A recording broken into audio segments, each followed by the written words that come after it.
I am a non-artist, so my intended inquiry may seem quite ironic. My intended inquiry is this: how can I use the arts to improve the social emotional learning in my classroom?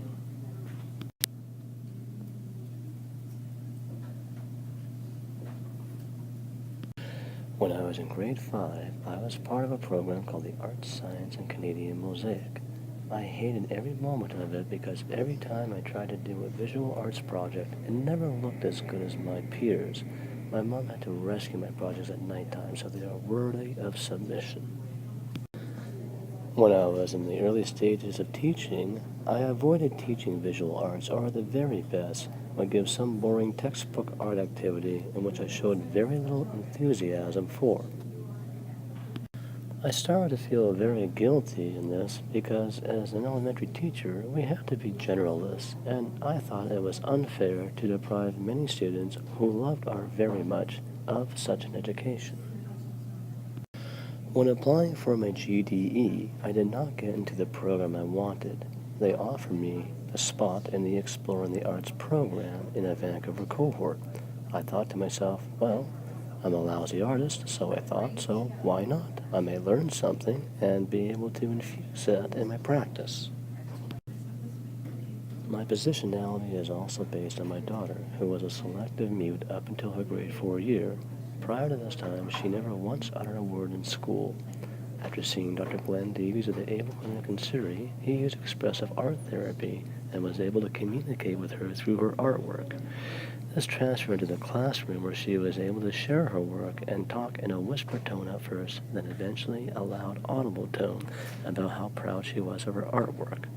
Today, she now speaks in front of everyone and is looking forward to taking drama in class and still loves music and art as ways to express herself and to ease her anxiety.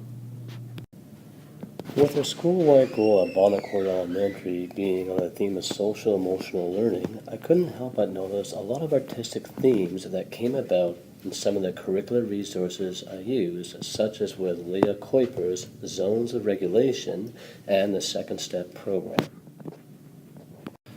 This led me to think, I could probably apply what I learned in my GDE and expand it into the theme of social emotional learning. I can no longer deprive my students of an artistic education that I knew full well, and I have changed my ways since my early days of teaching. And based upon the experience of my daughter's therapy and how effective it was in her expressing herself and easing her anxiety, I thought this would be a great inquiry topic. Some sub-questions I do have focus on each individual strand of the fine arts. Are the visual arts more successful in developing SEL? Is drama? Is music? Is a holistic approach necessary, or you can compartmentalize it based on each individual student? I also wonder, what if the arts may have the opposite effect as it did with me in grade 5, at least with the visual arts? That is why I'm interested in looking at the various strands of the fine arts and seeing if they can be used in a comprehensive approach in combination with SEL methods to improve the social emotional learning of my students in my class. My methods of data collection will primarily rest upon reflective journaling for myself and also for my students. I will ask them their thoughts on each activity, and I will use the zones of regulation language where they will either be in a particular colored zone depending on how each activity makes them feel. This, I feel, will be a basis for assessments to see how successful these artistic activities are in the development of their social emotional learning. I would certainly appreciate your feedback, constructive criticism, and advice. Thank you very much.